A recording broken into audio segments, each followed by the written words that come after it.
إن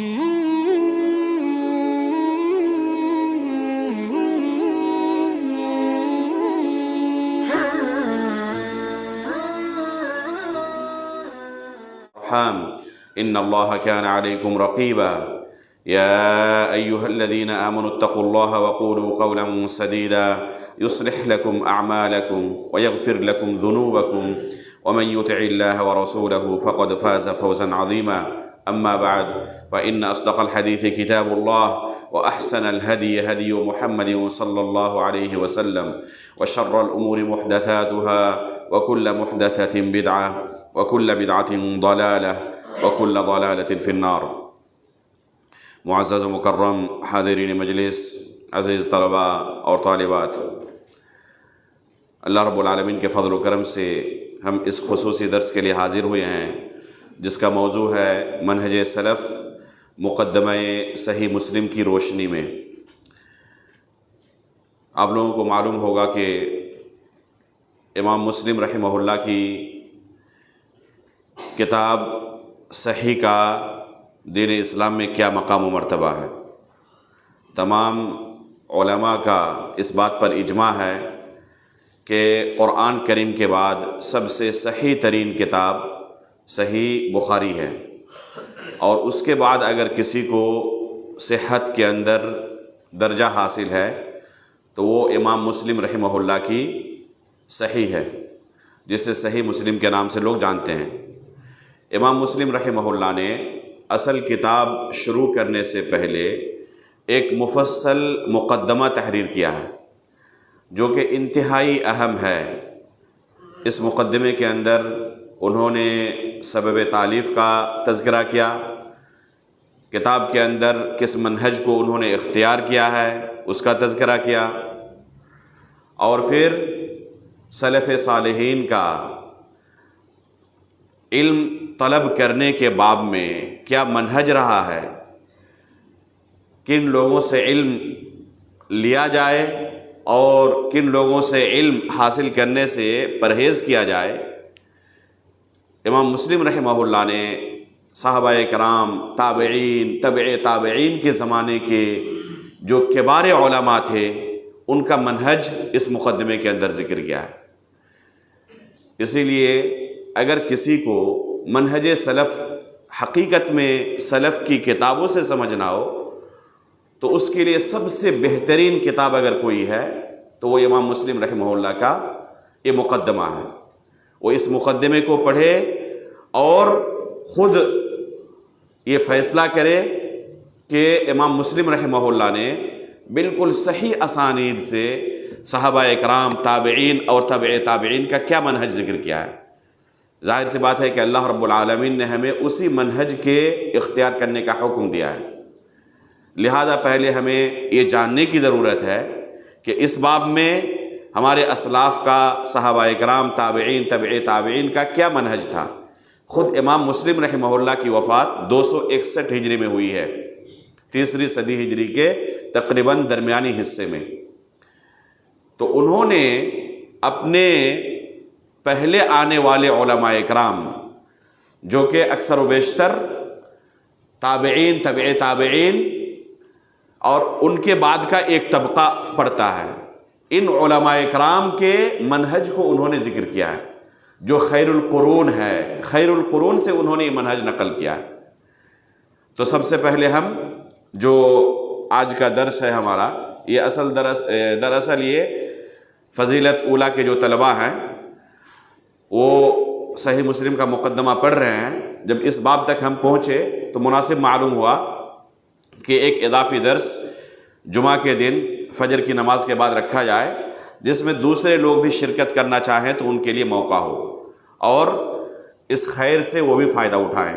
اس لیے اس درس کو کلاس روم سے باہر نکال کر مسجد میں رکھا گیا، اور انشاءاللہ آئندہ ایام میں بھی ہم کوشش کریں گے کہ بعض اہم دروس چاہے صحیح بخاری سے ہوں، چاہے سنن ابی داؤد سے ہوں، چاہے صحیح مسلم سے ہوں یا اور کسی دوسری کتاب سے، انشاءاللہ فجر کے بعد بعض اہم دروس کو ہم رکھا کریں گے تاکہ دوسرے حضرات بھی ان خیر کے کاموں کے اندر شرکت کر سکیں اور علم کو اصل مصادر سے حاصل کرنے میں ان کے لیے بھی آسانی ہو۔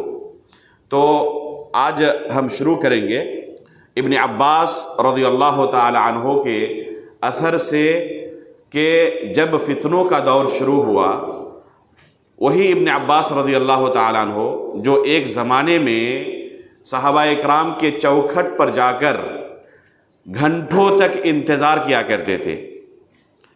امام ذہبی رحمہ اللہ نے سیر و اعلام النبلاء کے اندر ابن عباس رضی اللہ تعالیٰ عنہ کا جو ترجمہ ذکر کیا ہے، جسے ہم نے اسی مسجد کے اندر گزشتہ سال پڑھایا تھا کہ ابن عباس رضی اللہ تعالیٰ عنہ کا کیا منہج تھا علم حاصل کرنے کا۔ جب اللہ کے رسول صلی اللہ علیہ وسلم کی وفات ہوئی، انہوں نے اپنے ساتھیوں سے کہا کہ ابھی بھی بہت سارے کبار صحابہ موجود ہیں، ہم ان کے پاس چلتے ہیں، اس سے پہلے کہ وہ دنیا سے رخصت ہو جائیں ان کے پاس جو شریعت کا علم ہے اسے حاصل کرتے ہیں۔ ان کے ساتھیوں نے ان کا ساتھ نہیں دیا اور کہا کہ ابھی بہت بڑے بڑے علماء موجود ہیں، ان کے رہتے ہوئے کسی کو ہمارے علم کی ضرورت نہیں ہوگی، اس لیے اس بارے میں ہمیں زیادہ ٹینشن لینے کی ضرورت نہیں ہے۔ ابن عباس رضی اللہ تعالیٰ عنہ نے ان کی کوئی پرواہ نہیں کی اور اکیلے نکل پڑے علم حاصل کرنے کے لیے۔ کس طریقے سے انہوں نے علم حاصل کیا؟ صحابہ اکرام کے چوکھٹ پر جا کر مدینے کی اس تپتی گرمی میں دوپہر کے وقت جا کے بیٹھ جاتے، دروازہ نہیں کھٹکھٹاتے کہ آپ آئیں اور ہمیں پڑھائیں، بلکہ انتظار کرتے رہتے، گرد و غبار اڑتے رہتے اور ان کا پورا جسم جھلس جاتا، گرد و غبار سے بھر جاتا، انتظار کرتے کہ کب یہ قیلولہ کر کے باہر نکلیں گے۔ اس وقت ان کے سامنے درخواست رکھنی ہے کہ جو علم آپ کے پاس موجود ہے اس میں سے ہمیں کچھ سکھا دیں۔ صحابہ اکرام باہر نکلتے، دیکھتے عبداللہ بن عباس ہمارے دروازے پر موجود ہیں، تعجب کرتے، کہتے کہ اللہ کے رسول صلی اللہ علیہ وسلم کے چچا زاد بھائی ہمارے دروازے پر، آپ نے صرف ہمیں اشارہ کیا ہوتا، ہمارے لیے شرف کی بات ہوتی، ہم خود آپ کے گھر آ جاتے، اگر ہم آل بیت کی کچھ کام آ سکیں تو اس سے بڑی سعادت کی بات ہمارے لیے کیا ہوگی۔ لیکن عبداللہ بن عباس رضی اللہ تعالیٰ عنہ کیا کہتے کہ ہم طالب علم ہیں، اور طالب علم کو خود استاد کے پاس چل کر آ کر علم حاصل کرنا چاہیے۔ استاد خود طالب کے پاس آئیں، یہ استاد کے شان کے خلاف ہے۔ تو اس طریقے سے ابن عباس رضی اللہ تعالیٰ عنہ کی زندگی کا ایک زمانہ گزرا ہے کہ وہ اللہ کے رسول کی حدیثیں سننے کے لیے، شریعت کا علم حاصل کرنے کے لیے لوگوں کے دروازے پر چوکھٹ پر جایا کرتے تھے۔ اگر کہیں کسی کے پاس پتہ چلتا کہ اللہ کے رسول کی کوئی حدیث ہے تو لپکتے کہ انمول خزانہ ہاتھ آ گیا ہے، فلاں کے پاس اللہ کے رسول کی حدیث موجود ہے۔ وہی صحابی رسول جب فتنوں کا دور شروع ہوا، عثمان غنی رضی اللہ تعالیٰ عنہ کو فتنہ پروروں نے قتل کر ڈالا، ہر طرف سے لوگوں نے دین کو بگاڑنا شروع کر دیا، جس کی جو مرضی اپنی باتیں اللہ کے رسول صلی اللہ علیہ وسلم کی طرف منسوب کرتا، اور اس طریقے سے ضعیف اور موضوع احادیث کا ایک سیلاب سا آ گیا۔ جو اصل اور اوریجنل دین تھا اللہ کے رسول صلی اللہ علیہ وسلم کی احادیث کی شکل میں، ان فتنہ پروروں نے اس دین کو بگاڑنے کی کوشش شروع کر دی۔ ایسے موقع پر عبداللہ بن عباس رضی اللہ تعالیٰ عنہ نے کیا موقف اپنایا تھا، ہم اس اثر کو سب سے پہلے پڑھیں گے۔ جی پڑھیں۔ بسم اللہ الرحمن الرحیم۔ قال الامام مسلم رحمہ اللہ في مقدمة كتابه: وحدثني محمد بن عباد وسعيد بن عمرو الأشعثي جميعا عن ابن عيينة قال سعيد أخبرنا سفيان عن هشام بن حجيج عن طاووس قال جاء هذا إلى ابن عباس يعني بشير بن كعب فجعل يحدثه فقال له ابن عباس عد بحديث كذا وكذا فعاد له ثم حدثه فقال له عد بحديث كذا وكذا فعاد له فقال له ما أدري أعرفت حديثي كله وأنكرت هذا أم أنكرت حديثي كله وعرفت هذا فقال له ابن عباس إنا كنا نحدث عن رسول الله صلى الله عليه وسلم إذا لم يكن يكذب عليه فلما رغب الناس أسرع وبدلون فرغنا الحديث عنه۔ جزاک اللہ خیر۔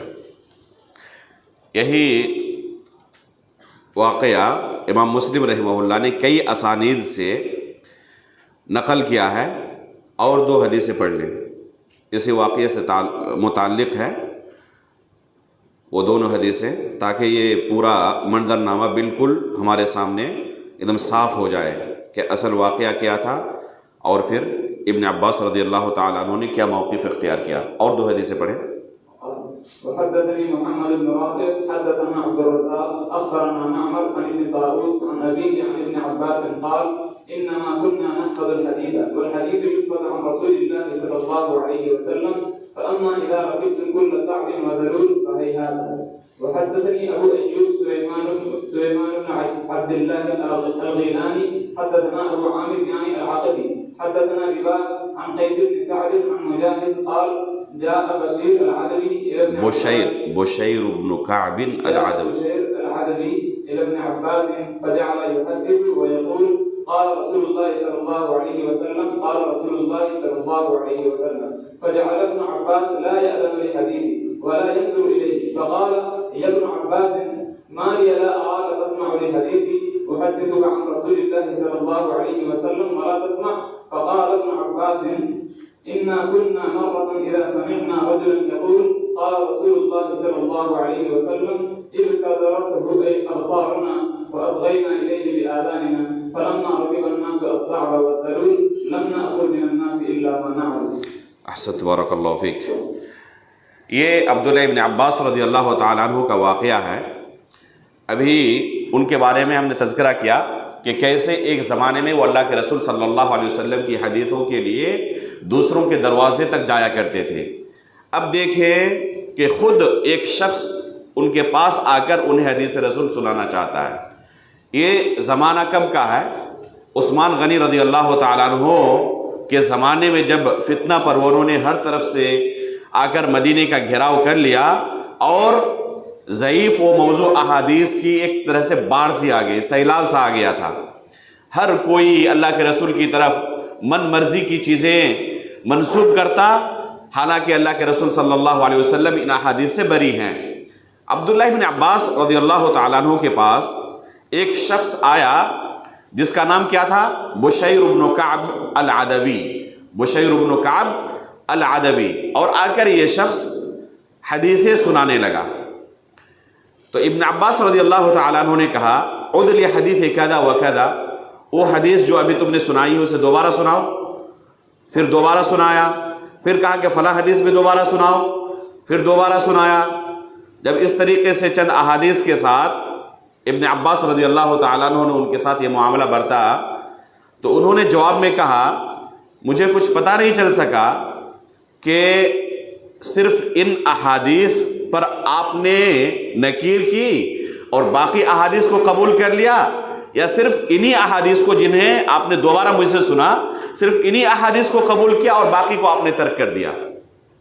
یعنی وہ بندہ خود اقرار کر رہا ہے کہ آپ کا یہ طرز عمل شک پیدا کرنے والا ہے، گویا کہ آپ میری بعض حدیثوں کو منکر سمجھ رہے ہیں اور بعض حدیثوں کو مقبول سمجھ رہے ہیں، لیکن مجھے یہ پتہ نہیں چل سکا کہ آخر کن حدیثوں کو آپ قبول کر رہے ہیں، کن حدیثوں کو چھوڑ رہے ہیں۔ تب ابن عباس رضی اللہ تعالیٰ عنہ نے جواب میں کیا کہا؟ ایک زمانہ ایسا ہماری زندگی میں گزرا ہے کہ جب اللہ کے رسول صلی اللہ علیہ وسلم کے بارے میں کوئی جھوٹی باتیں منسوب نہیں کرتا تھا تو ہم بلا تمیز ہر ایک سے کوئی بھی چیز سنتے فوراً نقل کرتے تھے۔ جب تمام کے تمام اصل دین پر، اوریجنل دین پر قائم تھے اور سب اصل دین لوگوں کو سکھاتے تھے، تو ہم تمیز نہیں کرتے تھے کہ ان کی بات قبول کی جائے گی، ان کی بات قبول نہیں کی جائے گی، بلکہ اس وقت جو بھی ہمیں دین سکھاتا اس سے ہم قبول کر لیتے تھے۔ لیکن فلما ركب الناس الصعب والذلول تركنا الحديث عنه، جب سے لوگوں نے بلا تمیز صحیح ضعیف ہر چیز کی روایت شروع کر دی ہے، یعنی مشکل الصعب والذلول کا ترجمہ کیا کریں گے؟ فلما ركب الناس الصعب والذلول، مشکل اور آسانی ہر طرح کی سواری شروع کر دی ہے۔ ایک محاورہ ہے جس کا معنی کیا ہے؟ یعنی جب لوگوں نے تمیز چھوڑ دی، ہر طرح کی حدیث روایت کرنے لگے، چاہے وہ حدیث صحیح ہو چاہے ضعیف ہو، کوئی پرواہ نہیں، سنی حدیث بیان کرنے لگے۔ بلا تحقیق، تو اب ہم اس طرح کی حدیث سنانے والوں کی حدیثیں قبول نہیں کرتے۔ آگے یہ واقعہ تیسرے اثر کے اندر، جو سب سے آخری اثر آپ نے پڑھا، اور مزید اس میں تفصیل وارد ہے۔ اس میں دیکھیں، جاء بشیر بن کعب العدوی الى ابن عباس فجعل يحدث ويقول قال رسول اللہ صلی اللہ علیہ وسلم قال رسول اللہ صلی اللہ علیہ وسلم۔ یہ بشیر بن کعب العدوی اللہ کے رسول ابن عباس رضی اللہ تعالیٰ عنہ کے پاس آئے اور انہوں نے قال رسول اللہ صلی اللہ علیہ وسلم قال رسول اللہ صلی اللہ علیہ وسلم کہنا شروع کر دیا۔ فجعل ابن عباس لا يأذن لحديثه ولا ينظر إليه۔ عبداللہ ابن عباس کا کیا حال ہے؟ وہ ان کی طرف کوئی توجہ نہیں دے رہے ہیں، ایک دم بے توجہی کا اظہار کر رہے ہیں، لاپرواہی کا، ان کی باتیں انسنی کر دے رہے ہیں۔ فقال ابن عباس ما لي لا أراك تسمع لحديثي احدثك عن رسول اللہ ولا تسمع۔ تو بشیر سے رہا نہیں گیا، کہا کہ عبداللہ بن عباس آپ کو کیا ہو گیا ہے؟ میں آپ کو اللہ کے رسول کی حدیثیں سنا رہا ہوں لیکن آپ سننا نہیں چاہتے، یہ آپ کو کیا ہو گیا ہے؟ میں کوئی دنیاوی چیز تو نہیں سنا رہا ہوں، قصے کہانیاں تو نہیں سنا رہا ہوں، اللہ کے رسول کی حدیثیں آپ کو سنا رہا ہوں، لیکن آپ کو کیا ہو گیا، آپ سننا نہیں چاہتے؟ تب انہوں نے کیا کہا؟ اِنَّا كُنَّا مَرَّةً اِذَا سَمِعْنَا رَجُلًا يَقُولُ قَالَ رَسُولُ اللَّهِ صَلَّى اللَّهُ عَلَيْهِ وسلم ابْتَدَرَتْهُ أَبْصَارُنَا وَأَصْغَيْنَا إِلَيْهِ بِآذَانِنَا فَلَمَّا رَكِبَ النَّاسُ الصَّعْبَةَ وَالذَّلُولَ لَمْ نَأْخُذْ مِنَ النَّاسِ إِلَّا مَا نَعْرِفُ۔ اگر آپ سبب جاننا چاہتے ہیں تو پھر سنیں۔ ابن عباس رضی اللہ تعالیٰ عنہ نے کہا کہ اگر آپ کو سبب جاننا ہے تو پھر سنیں کیا سبب ہے اس رویے کا۔ ایک زمانہ ہماری زندگی کا گزر چکا ہے، اِنَّا كُنَّا مَرَّةً اِذَا سَمِعْنَا رَجُلًا قَالَ رَسُولُ اللَّهِ صلی اللہ علیہ وسلم۔ ایک زمانہ ہماری زندگی کا گزر چکا ہے جب صرف ہمارے کانوں میں یہ آواز ٹکراتی نا، قال رسول اللہ صلی اللہ علیہ وسلم، کہیں سے کوئی آواز آتی مجلس کے اندر، کسی کی زبان سے یہ آواز نکلتی، قال رسول اللہ صلی اللہ علیہ وسلم ابتدرتہ ابصارنا واصغینا الیہ بآذاننا، ہماری نگاہ اس کی طرف اٹھ جاتی تھی، ہمارے کان کھڑے ہو جاتے تھے۔ کس کے پاس اللہ کے رسول کی حدیث ہے، جلدی چلیں اس کے پاس سے جا کر اس حدیث کو سن لیں۔ یہ ہمارا حال تھا ایک زمانے میں۔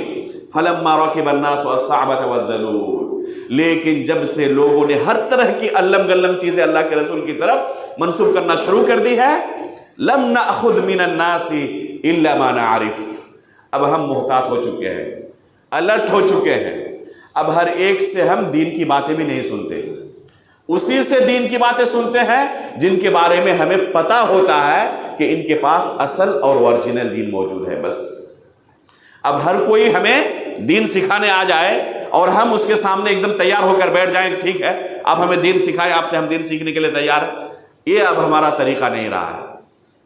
غور کریں کہ یہی عبداللہ ابن عباس ایک زمانے میں دوسروں کے دروازے پر جا کر بیٹھا رہتے، لیکن اب ایک بندہ خود انہیں حدیثیں سنانے کے لیے آیا ہوا ہے، لیکن ان سے سننا نہیں چاہتے ہیں۔ اس سے ہمیں کیا سبق ملتا ہے کہ جس سے ہم دین سیکھ رہے ہیں پہلے اس کے بارے میں ہمیں جانچ پڑتال کرنے کی ضرورت ہے، حقیقت میں ہمیں اوریجنل دین سکھا رہا ہے یا اس کے پاس بدعتیں موجود ہیں، یہ دین کے نام پہ ہمیں الو بنا رہا ہے۔ اگر انسان تھوڑی سی کوشش کر لے اسے آسانی کے ساتھ پتا چل جائے گا کہ کون حقیقت میں ہمیں اصل اور اوریجنل دین سکھا رہا ہے، قرآن و حدیث کی باتیں بنا رہا ہے، اور کون ہمیں دین کے نام پہ لوٹ رہا ہے۔ یہ سمجھنا کوئی مشکل کام نہیں ہے۔ لوگ اپنی زندگی گزارتے ہیں اور دنیاوی معاملات میں کوئی بڑا قدم اٹھانا ہو، گھر خریدنا ہو، بیٹے یا بیٹی کا رشتہ کرنا ہو، 10 لوگوں سے پوچھتے ہیں، جب تک یقین نہ آ جائے اپنی حد تک کوشش کرنے کے بعد کہ یہ قدم اٹھانا مناسب ہوگا تب تک ہم کوئی قدم نہیں اٹھاتے۔ ایسا نہیں کہ بغیر تحقیق کے کوئی بلڈنگ جا کے خرید لیے، کوئی فلیٹ خرید لیے، کوئی کرتا ہے؟ کہیں سے رشتہ آیا بغیر تحقیق کے اسے اپنی بیٹی دے دی، کوئی کرتا ہے؟ جب دنیاوی معاملات میں ہم اس طرح تحقیق کرتے ہیں، اپنے لیول پر کوشش کرتے ہیں کہ اس کا نتیجہ برا نہ ہو، تو دین کے معاملے میں اگر ہم یہ کوشش کرتے ہیں ہم کامیاب نہیں ہوں گے۔ لیکن ہماری حالت کیا ہے؟ دین ہمارے نزدیک سب سے سستا ہے. کوئی بھی دین کے نام پہ ہمیں الو بنائے ہم تیار بیٹھے رہتے ہیں. دنیا کے اندر جنت کے ٹکٹ بانٹے جا رہے ہیں، جائیں فلاں جنتی دروازہ ہے، اتنا پیسہ دیں جنت آپ کو دنیا کے اندر ہی مل گئی. اگر انسان تھوڑی سی عقل لگائے تو کیا اسے پتہ نہیں چلے گا کہ دین کے نام پہ یہ لوٹ مار چل رہی ہے؟ تو اگر ایک شخص عبداللہ ابن عباس رضی اللہ تعالیٰ عنہ کے اس واقعے سے تھوڑا سا سبق لے تو اسے آسانی کے ساتھ پتہ چل جائے گا کہ کون حقیقت میں ہمیں اوریجنل دین سکھا رہا ہے اور کون دین کے نام پہ ہمیں لوٹ رہا ہے اور ہمیں باطل اور اپنی بدعت سکھا رہا ہے. اس سے ہوگا کیا؟ عبداللہ ابن عباس رضی اللہ تعالیٰ عنہ اگر ان کی حدیثیں سن لیتے تو کیا بگڑ جاتا؟ کیا کوئی ایک عام شخص تھے وہ صحیح اور غلط کے درمیان تمیز نہیں کر سکتے تھے؟ جیسے کہ آج بہت سارے لوگ کہتے ہیں کہ ہم جو صحیح چیزیں ہوں گی انہیں قبول کریں گے، جو غلط چیزیں ہوں گی چھوڑ دیں گے. کیا عبداللہ ابن عباس کوئی عام آدمی تھے؟ یہ امت کے سب سے کبار علماء میں سے ہیں. الحبر البحر جن کا لقب ہے، ترجمان القرآن جن کا لقب ہے، قرآن کے سب سے بڑے مفسر. لیکن اس کے باوجود اپنے دین کے تعلق سے اتنے محتاط کیوں ہیں؟ کیونکہ ان کے پاس جو دین تھا یہ اصل اور اوریجنل دین تھا، اللہ کے رسول سے سیکھا ہوا، کبار صحابہ اکرام سے سیکھا ہوا. یہ چاہتے تھے کہ اسی دین پر ہماری وفات ہو جائے، اور جیسے قبر کے اندر ہمیں پوچھا جائے وما دینک، تمہارا دین کیا تھا، تو اسی اصل اور اوریجنل دین کو ہم پیش کر دیں اور آخرت کے اندر ہمیں نجات مل جائے. لیکن اگر ہم نے ان باطل پرستوں سے اور ان فتنہ پروروں سے دین سیکھنا شروع کیا، پتہ نہیں ان کی طرف سے کون سی بدعت ہمارے دین کے اندر شامل ہو جائے گی اور ہمارا یہ دین ملاوٹ والا دین ہو جائے گا. ہماری شریعت جو ہمارے پاس موجود ہے وہ ملاوٹ والی شریعت ہو جائے گی، اور جب ہم یہ ملاوٹ والا دین اللہ رب العالمین کے سامنے پیش کریں گے تو اللہ رب العالمین قبول کرنے والا نہیں ہے. اس لیے وہ اپنے دین کے تعلق سے، اپنے ایمان کے تعلق سے حد درجہ محتاط تھے. ایسا نہیں تھا کہ انہیں اپنے دین کی کوئی پرواہ نہیں تھی. تو اس واقعے کے اندر بہت بڑا ہمیں سبق ملتا ہے. اللہ رب العالمین ہمیں اس سے سبق حاصل کرنے کی توفیق عطا فرمائے. آگے بڑھیں. حدثنا داود بن عامر الضبي حدثنا نافع بن عمر عن ابن ابي مليكه قال كتبت الى ابن عباس اساله ان يكتب لي كتابا ويخفي عني، فقال ولد الناس انا اختار له الامور اختيارا واخفي عنه. قال فدعا بقضاء عليه فجعل يكتب منه اشياء ويقر به شيئا فيقول والله ما قضى بهذا عليكم الا ان يكون ظلم. حدثنا عمرو الناقد حدثنا سفيان بن عيينة عن هشام بن حجير عن طاووس قال أتى ابن عباس بكتاب فيه قضاء علي رضي الله عنه فمحاه إلا قتله. وأشار سفيان بن عيينة بذراعه. حدثنا حسن بن علي الحلواني حدثنا يحيى بن آدم حدثنا ابن إدريس عن الأعمش عن أبي إسحاق قال لما أحدثوا تلك الأشياء بعد علي رضي الله عنه قال رجل من أصحاب علي قاتلهم الله أي علم أفسدوا أي علم أفسدوا. حدثنا علي بن بشر أخبرنا أبو بكر يعني ابن عياش قال سمعت المغيرة يقول لم يكن يصدق على علي رضي الله عنه في الحديث عنه إلا من أصحاب عبد الله بن مسعود. احسن تبارک اللہ فیک. ابھی ہم نے عبداللہ ابن عباس رضی اللہ تعالیٰ عنہ جیسے جلیل القدر صحابی کا منہج پڑھا. اب اس کے بعد خلیفہ راشد علی بن ابی طالب رضی اللہ تعالیٰ عنہ کا منہج دیکھیں. ابن ابی ملیکہ فرماتے ہیں کہ عبداللہ ابن عباس رضی اللہ تعالیٰ عنہ کے پاس میں نے خط لکھا، درخواست کی کہ آپ میرے لیے ایک کتاب لکھ کر دیں اور جو غلط حدیثیں ہیں وہ چھپا لیں مجھ سے، جو غلط چیزیں ہیں وہ بیان نہ کریں، ایک دم صحیح اور اصل چیزیں جو آپ کے پاس ہیں ایسی حدیثیں آپ مجھے لکھ کر دیں. تو انہوں نے کیا کہا؟ ولد الناصح، کہ یہ لڑکا بڑا ناصح ہے، خالص احادیث کا طلب کر رہا ہے. انا اختار له الامور اختیارا واخفی عنہ، میں جو ایک دم صحیح احادیث ہوں گی وہی ان کے لیے اختیار کروں گا اور جو غلط چیزیں ہوں گی انہیں بیان نہیں کروں گا. اس کے بعد انہوں نے کیا کیا؟ فدعا بقضاء علی فجعل یکتب منہ اشیاء. عبداللہ بن عباس رضی اللہ تعالیٰ عنہ نے علی رضی اللہ تعالیٰ عنہ کے جو فیصلے تھے، اور علی رضی اللہ تعالیٰ عنہ اس باب میں بہت مشہور ہے، قضاء کے باب میں، ججمنٹ کے باب میں، فیصلہ کرنے کے باب میں بہت مشہور ہے۔ بعض صحابہ اکرام کو اللہ رب العالمین نے بعض خصوصیات سے نوازا تھا، ان میں سے علی رضی اللہ تعالیٰ عنہ کو کیا خصوصیت ملی تھی؟ قضاء اور فیصلے کی۔ انہوں نے طلب کیا کہ علی رضی اللہ تعالیٰ عنہ کے جو فیصلے لکھے ہوئے ہیں وہ فیصلے لائیں، وہ رجسٹر لائیں جس میں علی رضی اللہ تعالیٰ عنہ کے فیصلے لکھے ہوئے ہیں، ان میں سے چند چیزوں کو میں کیا کروں گا، اس شاگرد کے لیے، ابن ابی ملیکہ کے لیے نوٹ کروں گا اور انہیں لکھ کر بھیجوں گا۔ اب کیا ہوا؟ فَجَعَلَ يَكْتُبُ مِنْهُ أَشْيَاءَ وَيَمُرُّ بِهِ الشَّيْءُ فَيَقُولُ وَاللَّهِ مَا قَضَى بِهَذَا عَلِي إِلَّا أَن يَكُونَ ضَلًّا۔ عبداللہ ابن عباس اس رجسٹر سے ان کے فیصلے نقل کرنے لگے، اور بیچ بیچ میں بعض فیصلوں کو چھوڑ دیتے تھے، بعض کو نقل کرتے تھے، ایک طرف سے تمام چیزوں کو نقل نہیں کر رہے تھے۔ جب بعض فیصلوں سے گزرتے، اس رجسٹر میں لکھے ہوئے تھے، اور یہ علی رضی اللہ تعالیٰ عنہ کی طرف منسوب ہے کہ علی رضی اللہ تعالیٰ عنہ نے فیصلہ کیا تھا، تو عبداللہ بن عباس رضی اللہ تعالیٰ عنہ کیا کہہ رہے ہیں؟ واللہ ما قضا بہذا علی، اللہ کی قسم ہے علی رضی اللہ تعالیٰ عنہ کسی صورت میں یہ فیصلہ نہیں کر سکتے، الا ان یکون ضلا، بس ایک صورت ہو سکتی ہے کہ علی رضی اللہ تعالیٰ عنہ گمراہ ہو چکے ہوں، اور پوری امت کا اس بات پر اجماع ہے کہ وہ خلیفہ راشد ہے، وہ گمراہ نہیں ہے۔ دو ہی صورت ہو سکتی ہے، یا تو انہوں نے فیصلہ ہی نہ کیا ہو، یا دوسری صورت کہ گمراہ ہو چکے ہو اور گمراہی کی بنا پر یہ فیصلہ کیا ہو۔ غور کریں یہ کون سا زمانہ ہے؟ یہ کبار صحابہ کا زمانہ ہے، علی رضی اللہ تعالیٰ عنہ کے بعد کا زمانہ ہے۔ بہت بڑے بڑے صحابہ اکرام ابھی دنیا میں موجود ہیں، اور اسی وقت صحابہ اکرام کے اوپر، اللہ کے رسول صلی اللہ علیہ وسلم کے اوپر اس طرح جھوٹی چیزوں کے منسوب کرنے کا سلسلہ شروع ہو چکا ہے۔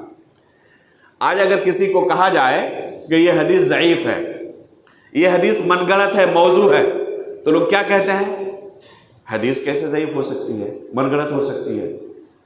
کتاب میں موجود ہے نا، لہذا جو بھی حدیث ہے وہ حدیث ہے، اسے تو ہم آنکھ بند کر کے عمل کریں گے۔ اب غور کریں کہ یہاں پر عبداللہ بن عباس رضی اللہ تعالیٰ عنہ کے سامنے اسی زمانے میں اللہ کے رسول کی وفات ہوئی، ابھی 40-50 سال کا عرصہ صرف گزرا ہے، اور اس طریقے سے علی رضی اللہ تعالیٰ عنہ پر جھوٹی تہمتیں لوگوں نے لگانا شروع کی کہ عبداللہ بن عباس رضی اللہ تعالیٰ عنہ ان فیصلوں کو دیکھ کر کہہ رہے ہیں کہ واللہ یہ علی رضی اللہ تعالیٰ عنہ فیصلہ نہیں کر سکتے، ممکن ہی نہیں ہے کہ علی رضی اللہ تعالیٰ عنہ اس طرح کا فیصلہ کرے، الا کہ ہم یہ تسلیم کر لیں کہ علی رضی اللہ تعالیٰ عنہ گمراہ ہو چکے تھے، اور گمراہی کی بنا پر انہوں نے اس طرح کا فیصلہ کیا ہے۔ اور ظاہر سی بات ہے کہ علی رضی اللہ تعالیٰ عنہ گمراہ نہیں ہوئے تھے، اللہ کے رسول صلی اللہ علیہ وسلم کے خلیفہ راشد ہیں، اللہ کے رسول نے اپنی زندگی میں انہیں جنت کی خوشخبری سنائی ہے۔ لہذا پتہ کیا چلا کہ یہ علی رضی اللہ تعالیٰ عنہ کے اوپر جھوٹی تہمتیں ہیں، علی رضی اللہ تعالیٰ عنہ نے کبھی اس طرح کا فیصلہ نہیں کیا تھا۔ اس لیے ہم کتابوں کے اندر کوئی بھی چیز، چاہے وہ پڑھنے اور سننے میں کتنی ہی اچھی کیوں نہ لگے، کسی صحابی کی طرف منسوب ہو، اللہ کے رسول کی طرف منسوب ہو، تو آنکھ بند کر کے قبول نہیں کر سکتے کہ کتاب میں تو لکھا ہوا ہے نا، اب آنکھ بند کر کے قبول کر لیں اور اسے شریعت مان لیں۔ یہ طریقہ صحابہ کرام کا نہیں تھا، بلکہ جانچنے کی ضرورت ہے کہ کتاب کے اندر گرچہ لکھا ہوا ہے، حقیقت میں ثابت بھی ہے یا نہیں ہے۔ کہیں ایسا تو نہیں کہ کسی نے غلط منسوب کر دیا ہو اور اس کی غلطی ہم شریعت مان لیں اور اس طریقے سے اپنی شریعت بگاڑ لیں۔ تو ہمیں چوکنا رہنے کی ضرورت ہے دین کے معاملے میں۔ کوئی بھی چیز کوئی شخص بیان کرے، کہیں پر لکھی ہوئی ملے، تو اسے آنکھ بند کر کے ہم قبول نہیں کر سکتے۔ آگے بڑھیں۔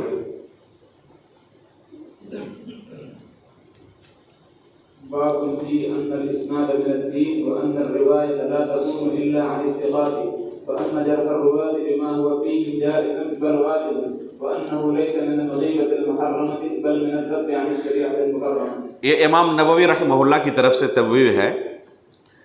اس باب کے اندر امام نووی رحمہ اللہ جو آثار امام مسلم نے ذکر کیا ہے ان کی روشنی میں کیا باب قائم کر رہے ہیں کہ سند جو ہے یہ دین کا حصہ ہے. سند دین کا حصہ ہے. سند کسے کہتے ہیں؟ جو اللہ کے رسول صلی اللہ علیہ وسلم سے کوئی چیز نقل کرے تو وہ سند کا حصہ ہے. جو شخص نقل کر رہا ہے اس کی جانچ پڑتال ضروری ہے کہ وہ قابل اعتماد ہیں یا نہیں ہے. اگر قابل اعتماد ہو تو قبول کیا جائے گا اور قابل اعتماد نہ ہو تو قبول نہیں کیا جائے گا. وَأَنَّ الرِّوَایَةَ لَا تَكُونُ إِلَّا عَنِ الثِّقَاتِ. کسی چیز کو آپ کو نقل کرنا ہو تو اس سے پہلے اچھی طرح جانچ لیں کہ جس سے آپ نقل کر رہے ہیں وہ ثقہ ہے یا نہیں ہے، بھروسے مند ہے یا نہیں ہے. صرف ثقہ راویوں سے ہی روایت لی جائے گی اور دوسروں کو سنایا جائے گا، روایت کی جائے گی. وَأَنَّ جَرْحَ الرُّوَاةِ بِمَا هُوَ فِيهِمْ جَائِزٌ بل واجب. اگر کسی راوی کے اندر کوئی عیب ہوا تو اس عیب کو بیان کرنا لوگوں کے سامنے بالکل جائز ہے، بلکہ یہ واجب ہے، صرف جائز ہی نہیں ہے. وَأَنَّهُ لَيْسَ مِنَ الْغِيبَةِ الْمُحَرَّمَةِ بل مِنَ الذَّبِّ عَنِ الشَّرِيعَةِ الْمُكَرَّمَةِ. یہ غیبت کے باب میں نہیں ہے. اگر کسی راوی کے اندر کوئی عیب ہو، کوئی جرح موجود ہو اور اس سے لوگوں کو باخبر کیا جائے تو یہ عیب نہیں، کیا کہتے ہیں، غیبت نہیں ہے. یہ غیبت یقیناً حرام ہے لیکن اسے غیبت شمار نہیں کیا جائے گا، بلکہ یہ حقیقت میں شریعت کا دفاع ہے اور شریعت کا دفاع کرنا یہ ضروری ہے، واجب ہے. جیسے ہمارے اوپر اگر کوئی شخص جھوٹا الزام لگائے تو کیا ہم اسے مسکرا کر قبول کر لیں گے؟ ہے کوئی بندہ جو انتہائی پاک دامن ہو اور اس پر کوئی زنا کا الزام لگائے، اس کی بیٹی کے اوپر، اس کی اماں کے اوپر کوئی زنا کا الزام لگائے اور وہ پاک دامن ہو، کیا کرے گا؟ وہ خوشی خوشی قبول کر لے گا، مسکرائے گا؟ ظاہر سی بات ہے کہ وہ دفاع کرے گا. ایسے شخص کو برداشت نہیں کرے گا جو جھوٹ پر جھوٹا الزام لگائے. تو اگر کوئی شریعت پر جھوٹا الزام لگائے، اللہ اور اس کے رسول پر، اور اس شریعت کو بگاڑنے کی کوشش کرے تو کیا اس کے عیب کو ایسے ہی قبول کر لیا جائے گا؟ اس کی جھوٹی باتوں کو قبول کر لیا جائے گا؟ نہیں. شریعت کا دفاع ضروری ہے. جس کے پاس اہلیت ہے وہ ضرور شریعت کا دفاع کرے اور ایسے فتنہ پروروں سے شریعت کو محفوظ رکھے، شریعت کو بگڑنے نہ دے. یہ امام نووی رحمہ اللہ نے باب باندھا ہے.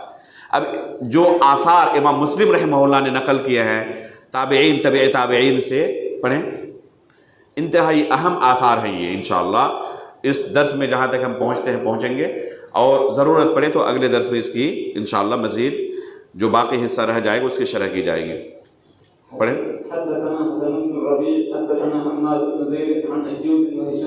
عن ایوب و ہشام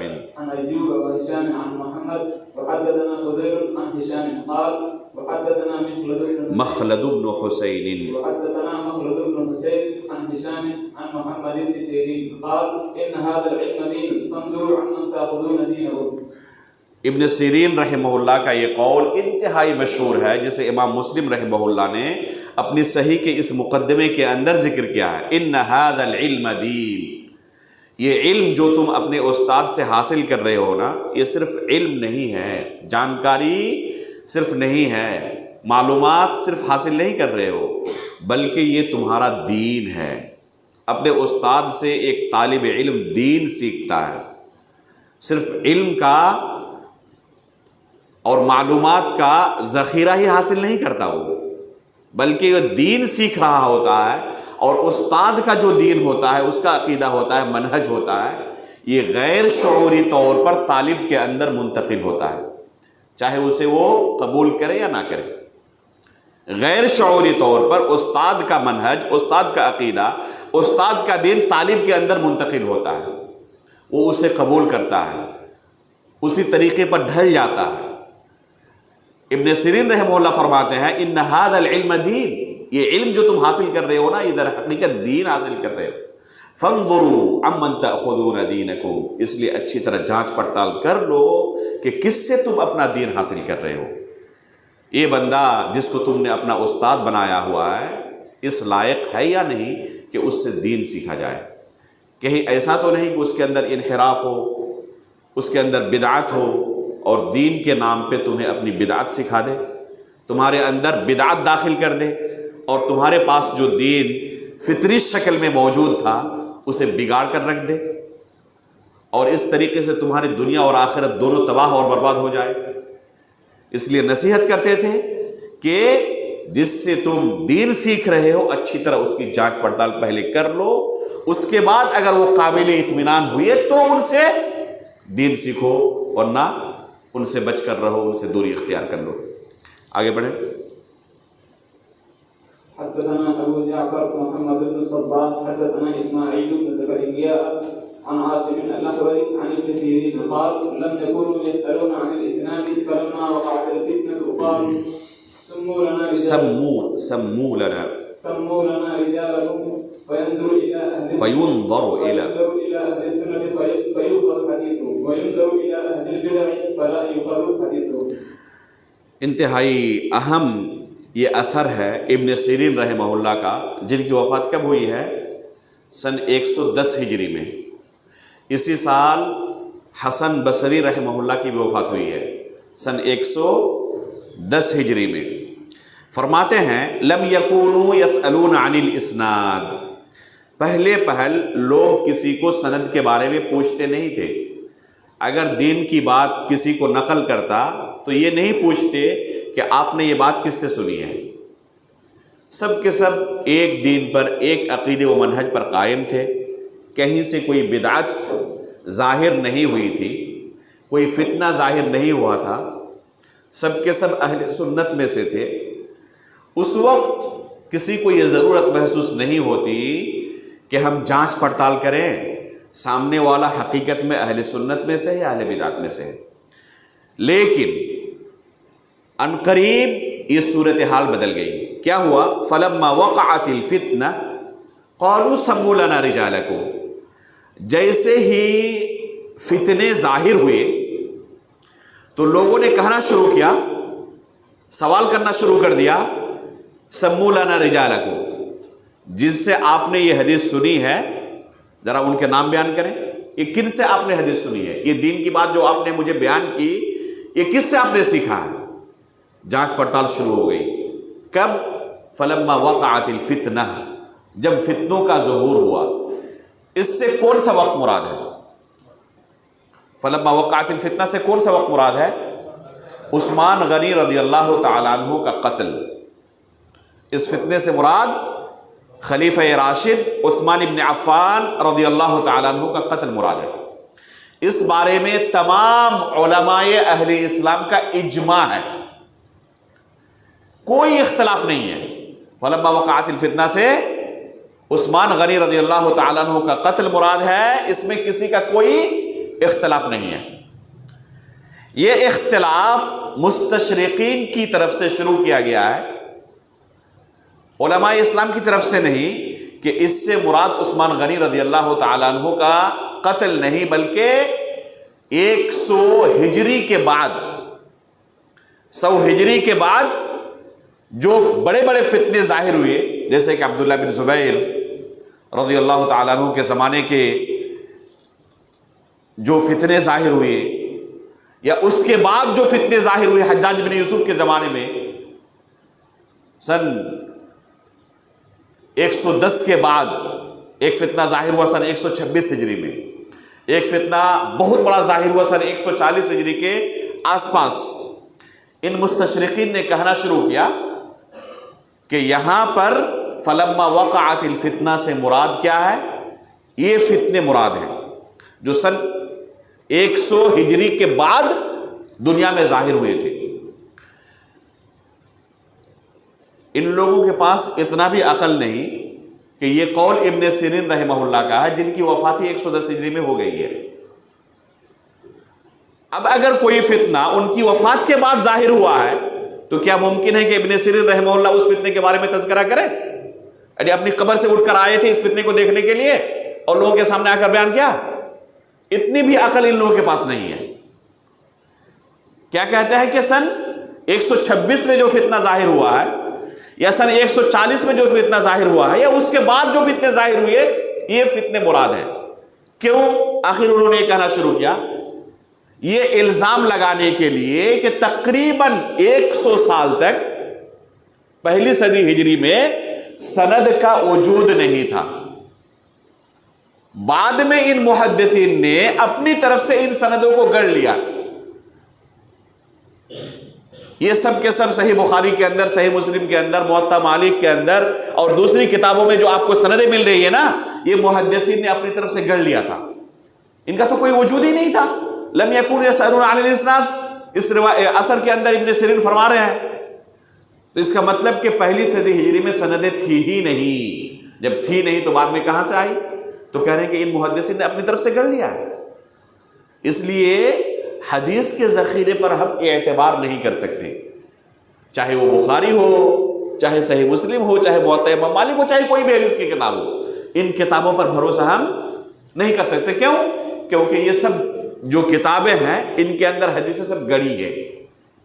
یہ اسانید گڑھے ہوئے ہیں، حدیثیں گڑھی ہوئی ہیں. لہذا جو حدیثیں گڑھی ہوئی ہوں، اسانید گڑھی ہوئی، ان پر بھروسہ کیا جا سکتا ہے؟ نتیجہ کیا نکلا؟ شریعت کا ایک اہم مصدر حدیث رسول کی شکل میں غیر معتبر ٹھہرا اگر اس چیز کو وہ تسلیم کرا لیں تو. لیکن ظاہر سی بات ہے کہ یہ واقع کے اور حقیقت کے برخلاف ہے. تمام علماء اہل اسلام کا اس بات پر اجماع ہے کہ یہاں پر فتنے سے مراد عثمان غنی رضی اللہ تعالیٰ عنہ کا قتل ہے.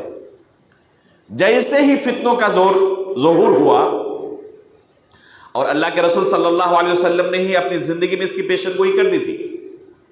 ان فتنوں کے متعلق آپ امام بخاری رحمہ اللہ کی کتاب الفتن پڑھیں، انشاءاللہ اس کے کچھ دروس ہم مسجد میں کرنے کی کوشش کریں گے. کتاب الفتن صحیح بخاری کے امام بخاری رحمہ اللہ نے جو احادیث ذکر کی ہیں اللہ کے رسول صلی اللہ علیہ وسلم سے صحیح بخاری میں، ان احادیث پر غور کریں. خود اللہ کے رسول نے اپنی زندگی میں ان فتنوں کے بارے میں آگاہ کیا تھا. وہ مشہور حدیث آپ لوگوں کو یاد ہوگی، فَإِنَّهُ مَن يَعِشْ مِنكُم بَعْدِي فَسَيَرَى اخْتِلَافًا كَثِيرًا فَعَلَيْكُمْ بِسُنَّتِي وَسُنَّتِ الْخُلَفَاءِ الرَّاشِدِينَ. مشہور حدیث ہے.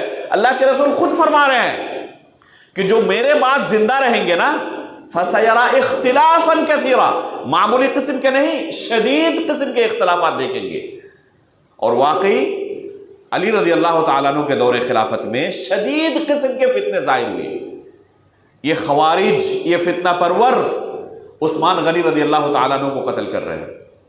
اس کے بعد علی رضی اللہ تعالیٰ عنہ کو قتل کر رہے ہیں، کبار صحابہ کو قتل کر رہے ہیں. اور کیا سمجھ رہے ہیں کہ ان کافروں کو قتل کرنے کی بنا پر ہمیں اللہ کی جنت ملے گی. نعوذ باللہ من ذالک. ایک کبار صحابہ کو کافر کہتے تھے، ان کے خلاف تلوار لے کر کھڑے ہو گئے اور اپنی تلواروں سے انہوں نے ان صحابہ اکرام کو قتل کیا جسے تقرب الہی کا ذریعہ سمجھ رہے تھے. اس سے بڑا فتنہ کیا ہو سکتا ہے؟ جن صحابہ اکرام کو خود اللہ کے رسول نے جنت کی خوشخبری سنائی تھی، ان کو یہ کافر سمجھتے تھے اور ان کو قتل کرنا سب سے بڑی خدمت سمجھ رہے تھے دین کی. اس طرح کے فتنے ظاہر ہوئی. خوارج کا فتنہ، روافض کا فتنہ. علی رضی اللہ تعالیٰ عنہ کے زمانے میں ایک گروہ نے کہنا شروع کیا کہ علی رضی اللہ تعالیٰ عنہ کیا ہے؟ اللہ ہے. نعوذ باللہ من ذالک. کافی سمجھایا گیا، نہیں مانے. تب علی رضی اللہ تعالیٰ عنہ کیا کیا؟ صحیح بخاری کی روایت ہے کہ ایک گڈھا کھودنے کا حکم دیا اور ان تمام لوگوں کو اس میں ڈال کر زندہ جلا دیا. یہ علی رضی اللہ تعالیٰ عنہ کے زمانے میں ہوا تھا، جو کہ صحیح بخاری کے اندر موجود ہے. اس طرح کے فتنے ظاہر ہوئے. تب یہ صحابہ اکرام اور تابعین اپنے دین کو لے کر ایک دم چوکنے ہو گئے، الرٹ ہو گئے کہ ہمیں اس دین کی حفاظت کرنی ہے.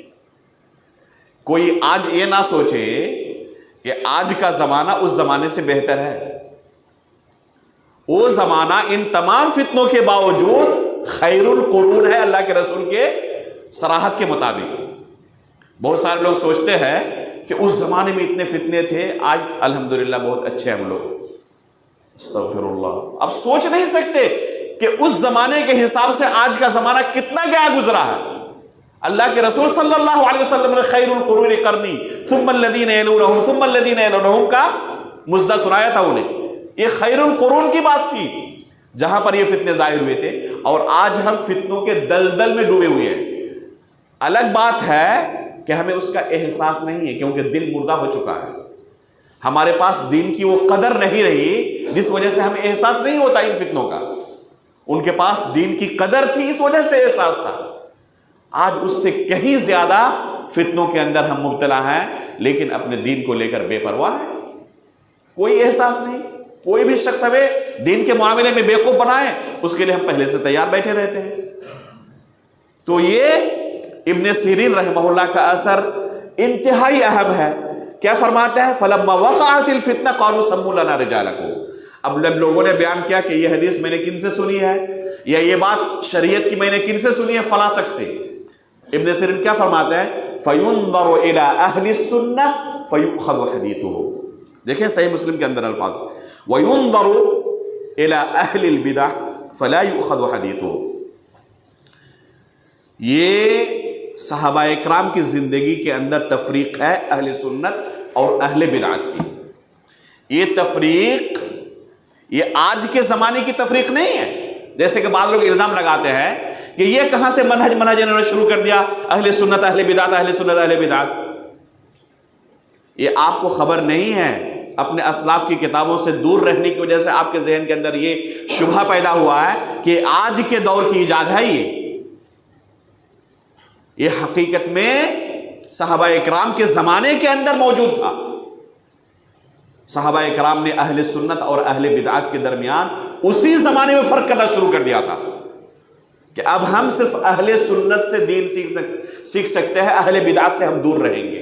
فَيُنظَرُ إِلَىٰ أَهْلِ السُّنَّةِ. دیکھیں اہل السنہ کا لفظ اور اہل البدع کا لفظ ابن سیرین رحمہ اللہ استعمال کر رہے ہیں. اور یہ ابھی گزرا کے کس زمانے کی بات ہے؟ علی رضی اللہ تعالیٰ عنہ کے زمانے کی بات ہے. تو اسی زمانے میں اہل سنت اور اہل بدعت کے درمیان تفریق شروع ہو گئی تھی، اور صرف اہل بدعت سے دین قبول کرنا، اہل بدعت سے دور رہنا انہوں نے شروع کر دیا تھا. آگے بڑھیں. حدثنا ابن ابراهيم الحنبلي اخبرنا عيسى وهو ابن يونس حدثنا الاوزاعي عن سليمان بن موسى قال لقيت طاووسا فقلت حدثني فلان كيف وكيف قال ان كان صاحبك مليكا فخذ عنه. سلیمان ابن موسیٰ فرماتے ہیں کہ طاووس رحمہ اللہ سے میں نے ملاقات کی، اور یہ طاووس رحمہ اللہ کون ہے؟ عبداللہ ابن عباس رضی اللہ تعالیٰ عنہ کے جلیل القدر شاگرد. ایک لمبی مدت تک انہوں نے عبداللہ بن عباس رضی اللہ تعالیٰ عنہ سے علم حاصل کیا تھا. میں نے ان سے کہا حدثنی فلان کیت وکیت، کہ فلاں شخص نے مجھے اس طرح کی حدیثیں سنائی ہیں، کیا کروں، قبول کروں یا نہ کروں؟ دیکھیں سنا دی، لیکن ابھی بھی وہ سننے کے باوجود بھی تردد کے شکار ہے کہ فلاں شخص کی حدیث سنوں یا نہ سنوں. فلاں کے درس میں بیٹھ تو گیا تھا، صحیح کام کیا ہے غلط کیا، جا کے پوچھیں استاد سے. استاد سے پوچھنے کے لیے آئے ہوئے ہیں.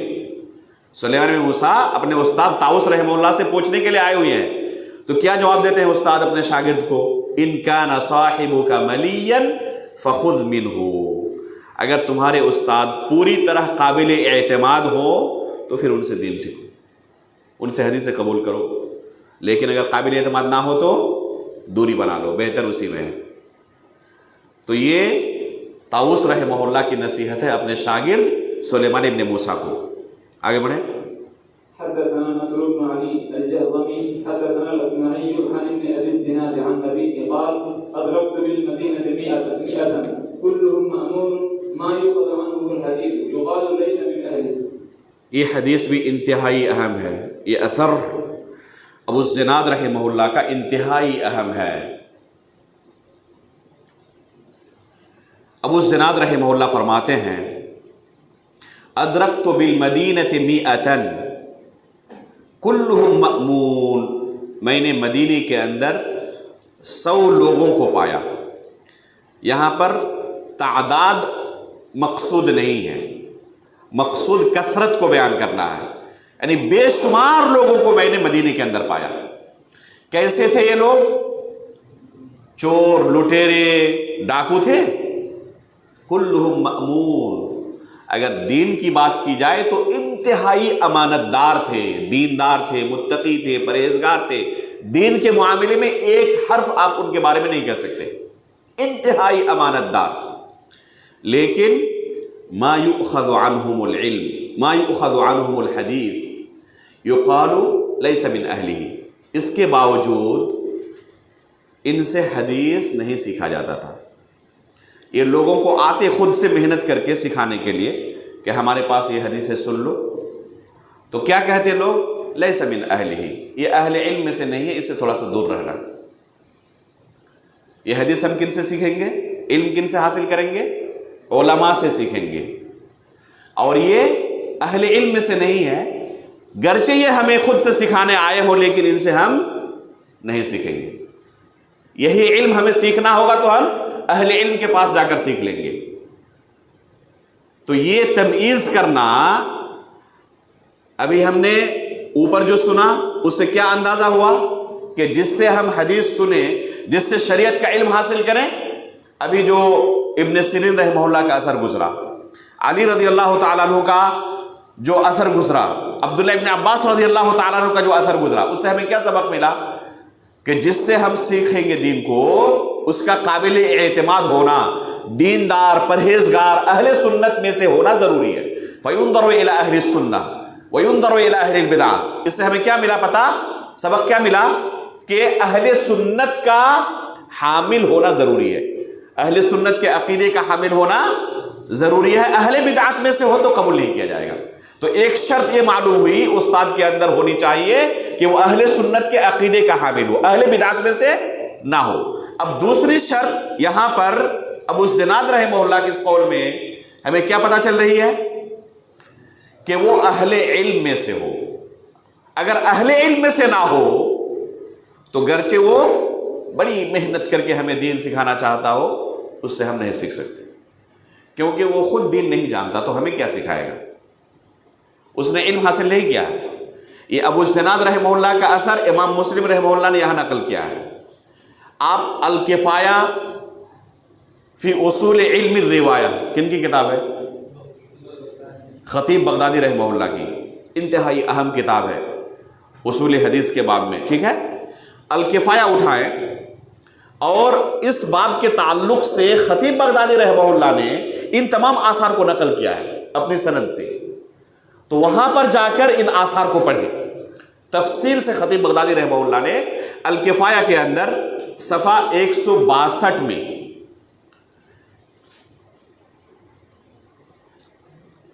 ایک اثر اسی قول کی تفسیر میں ابو الزناد رحمہ اللہ نے جو ابھی بیان کیا نا کہ ایسے لوگوں سے علم نہیں لیا جاتا، کیا کہہ کر کہ یہ اہل علم میں سے نہیں ہے، یہ علماء میں سے نہیں ہے، اس وجہ سے ان سے بچا جاتا، لوگ دور رہتے۔ خطیب بغدادی رحمہ اللہ اس قول کی تفسیر کر رہے ہیں کس سے؟ ایک دوسرے اثر سے۔ فرماتے ہیں قال ابن وہب قلت لمالک، عبداللہ ابن وہب یہ امام مالک رحمہ اللہ کے شاگرد ہیں، امام مالک رحمہ اللہ سے سوال کرتے ہیں، اپنے استاد سے سوال کرتے ہیں۔ یہ جملہ لکھیں آپ لوگ، وَغَيْرُهُمْ دُونَهُمْ فِي السِّنِّ يُؤْخَذُ ذَلِكَ مِنْهُمْ وَغَيْرُهُمْ قَالَ ابْنُ وَهْبٍ قُلْتُ لِمَالِكَ قَالَ ابْنُ وَهْبٍ قُلْتُ لِمَالِكَ وَغَيْرُهُمْ دُونَهُمْ فِي السِّنِّ يُؤْخَذُ ذَلِكَ مِنْهُمْ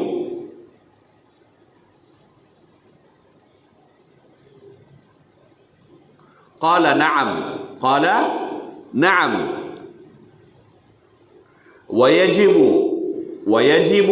أن يكون حفظه مأخوذا عن العلماء ويجب أن يكون حفظه مأخوذا عن العلماء لا عن الصحف ويجب أن يكون حفظه مأخوذا عن العلماء لا عن الصحف۔ خطیب بغدادی رحمہ اللہ ابو الزناد رحمہ اللہ کے اس قول کی تفسیر میں دیکھیں ابن وہب رحمہ اللہ کا یہ قول نقل کر رہے ہیں۔ ابن وہب رحمہ اللہ اپنے استاد امام مالک رحمہ اللہ کے پاس آتے ہیں اور پوچھتے ہیں کہ یہ جو لوگ دین سکھانے کے لیے مرے جا رہے تھے، لوگوں کو آتے دین سکھانے کے لیے، اور یہ تابعین ان سے دور بھاگتے تھے، ان سے دین نہیں سیکھنا چاہتے تھے، آخر وجہ کیا ہے؟ ان سے عمر کے اندر بہت سارے دوسرے علماء چھوٹے ہوتے لیکن ان کے پاس جا کے دین سیکھتے تھے لوگ۔ تابعین کیا کرتے تھے؟ جن سے دور بھاگتے تھے نا، ان سے کہیں عمر کے اندر چھوٹے لوگ موجود تھے، ان کے بالمقابل ان کے پاس تو جا کر دین سیکھتے تھے، تو ان سے کیوں دور بھاگتے تھے؟ یہ کس نے پوچھا؟ عبداللہ بن وہب نے اپنے استاد امام مالک سے۔ تو جواب کیا دیا کہ ہاں یہ ضرور تھا، ان سے تو نہیں لیتے تھے دین، لیکن ان سے بھی زیادہ چھوٹے لوگ تھے عمر کے اندر، ان سے دین سیکھتے تھے۔ وجہ یہ ہے کہ یہ اصول ان کے یہاں تھا، کیا تھا؟ وَيَجِبُ أَن يَكُونَ حِفْظُهُ مَأْخُوذًا عَنِ الْعُلَمَاءِ لَا عَنِ الصُّحُفِ۔ یہ ضروری ہے کہ یہ علم جو ان کے پاس ہے، جو چیز انہوں نے اپنے ذہن میں محفوظ کر رکھی ہیں، یہ علم علماء سے اخذ کیا گیا ہو، علماء سے سیکھا گیا ہو، کتابوں سے رٹ کر نہ حاصل کیا گیا ہو۔ سنا آپ نے جواب امام مالک کا؟ انہوں نے کیا سبب بیان کیا کہ ان سے بھاگتے تھے اور ان سے بھی کم عمر کے لوگ ہوتے ان سے سیکھ لیتے تھے دین۔ وجہ یہ ہے کہ اس باب میں یہ واجب ہے کہ جن سے دین سیکھیں ان کا علم کہاں سے ماخوذ ہو؟ کتابوں سے یا علماء سے؟ علماء سے ماخوذ ہو، ماخوذاً عن العلماء لا عن الصحف، علماء سے ماخوذ ہو، کتابوں سے رٹ کر انہوں نے علم حاصل نہ کیا ہو۔ پتہ کیا چلا؟ ان سے دور بھاگنے کی اور ان سے بھی عمر کے اندر کم جو کمتر تھے ان سے علم حاصل کرنے کی، کیونکہ ان لوگوں نے یہ علم کتابوں سے رٹ لیا تھا، علماء سے نہیں حاصل کیا تھا۔ اور جن سے انہوں نے علم حاصل کیا ہوتا تھا وہ کیا کرتے تھے؟ انہوں نے اپنے اساتذہ سے، علماء سے اس علم کو حاصل کیا تھا، اس علم کو حاصل کیا تھا، گرچہ عمر کے اندر کم تھے ان سے، لیکن اس کے باوجود ان سے علم حاصل کرتے تھے۔ تو یہ اثر امام مالک رحمہ اللہ کا اور ابو الزناد رحمہ اللہ کا، یہ صرف ایک دو اثر نہیں ہے۔ اس طرح کے آثار کو آپ اگر نقل کرنا چاہیں، خطیب بغدادی رحمہ اللہ کی کتاب سے، الفقی والمتفقی ان کی ایک دوسری کتاب ہے، اس کتاب کے اندر بھی اس طرح کے بہت سارے آثار ذکر کیا ہے، امام مسلم نے یہاں پر ذکر کیا ہے۔ تو ان آثار کو جمع کریں تو ایک ذخیرہ بن جائے گا آپ کے پاس۔ اس سے آپ کو بالکل واضح طور پر یہ ملے گا کہ تابعین، تبع تابعین کے زمانے میں اس طرح کے بے شمار لوگ موجود تھے جو کتابوں سے رٹ کر عالم بنے ہوئے تھے، خود ساختہ، اور لوگوں کو دین سکھانے کے لیے مرے جا رہے تھے، لیکن لوگ اس زمانے کے اتنے ہلکے نہیں تھے اپنے دین کے معاملے میں۔ وہ ایسے لوگوں سے دور بھاگتے تھے کہ نہیں، ان سے ہمیں دین نہیں سیکھنا ہے، کیونکہ خود انہوں نے علماء سے دین نہیں سیکھا ہے، کتابوں سے رٹ لیا۔ کن کے پاس جا کر یہ دین سیکھتے؟ جن کے پاس یہ صفت پاتے کہ انہوں نے خود علماء کے پاس بیٹھ کر اس علم کو حاصل کیا ہے۔ تو یہاں ہمیں دوسری شرط کا علم ہوا کہ جن سے ہم دین سیکھیں گے ان کا خود عالم دین ہونا ضروری ہے، انہوں نے اپنے اساتذہ سے اس دین کو، اس علم کو سیکھا ہو۔ اگر کوئی ذاتی مطالعے سے، خود سے، کتاب سے، ذاتی مطالعے سے، سیلف اسٹڈی سے علم حاصل کر لے، رٹ لے، تو ایسے لوگوں سے دین سیکھ سکتے ہیں؟ ہم نہیں سیکھ سکتے۔ بالکل واضح طور پر یہ چیز آپ سلف صالحین کے ہاں پائیں گے، جسے یہاں پر امام مسلم رحمہ اللہ نے ابو الزناد رحمہ اللہ کے حوالے سے نقل کیا ہے۔ اس کے بعد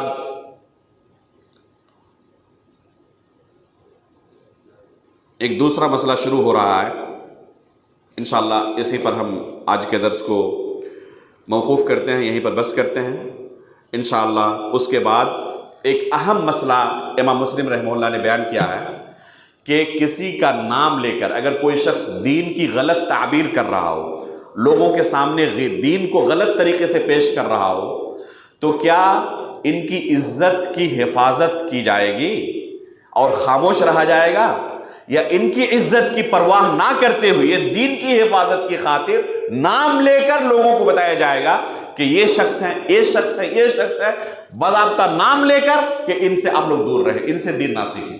اس چیز کو امام مسلم رحمہ اللہ نے آگے بیان کیا ہے۔ انشاءاللہ یہ منہج ہم کسی دوسرے درس میں آپ کے سامنے اس کی شرح کریں گے۔ اللہ رب العالمین سے دعا ہے کہ جو چیزیں آج ہم نے سنی، اللہ رب العالمین ان پر ہمیں عمل کرنے کی توفیق عطا فرمائے، اس درس کو اپنی رضامندی کے لیے قبول فرما لے۔ ہماری میزان حسنات میں شمار کرے. آمین تقبل یا رب العالمین. وصلی اللہ علی نبینا محمد. سبحانک اللہم و بحمدک اشہد ان لا الہ الا انت استغفرک و اتوب الیک.